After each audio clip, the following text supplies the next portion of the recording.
Time చూస్తున్నారుగా exact 3:20 అయ్యింది. మేమైతే ఇంకా 5 అన్న ట్రైన్ 19 అవర్స్ లేట్‌లో ఉంది కాబట్టి ఇప్పుడు 5కి వస్తుంది అని చూపిస్తుంది. మేము కరెంట్ లొకేషన్ చూసుకుంటూనే ఉన్నాం. ఎప్పుడైతే లేట్ అని చెప్పారో అప్పటి నుంచి కూడా దాన్ని అలా ఫాలో అవుతూనే ఉన్నాం. ఇంకా మా వారైతే లేచి మాదిది పాతదే బ్యాగ్, మా మ్యారేజ్ బ్యాగ్ అనమాట. అందులో సర్దేసుకున్నాం బట్టలు. ఇంకా రైల్వే స్టేషన్‌కి మేమందరం రీచ్ అయిన తర్వాత ట్రైన్ కోసం వెయిట్ చేస్తున్నాం. ఇంకా 5:11 అయింది. మనకైతే కరెంట్ లొకేషన్ ఇక్కడికి రావడానికి 5:30 చూపిస్తుంది.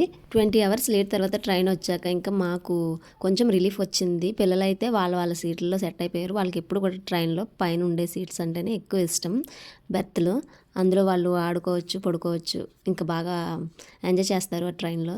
ఈ క్యాంప్ అయితే మేము 1 వీక్ ప్లాన్ చేసుకున్నాము. అంటే ఫస్ట్ తిరుపతి దర్శనం అయ్యాక నెక్స్ట్ ఇంకా అరుణాచలం, కంచి ఇవన్నీ చూడాలి అన్నట్టు. కానీ మేము ఏ రోజు ఎక్కడికి వెళ్ళాలి అనేది ఇంకా ప్లాన్ చేసుకోలేదు. ఇప్పుడు వెళ్ళిన తర్వాత ఫస్ట్ అయితే తలనీలాలు సమర్పించాలి. నెక్స్ట్ వ్లాగ్స్ కోసం మన ఛానల్ని ఫాలో అవ్వండి.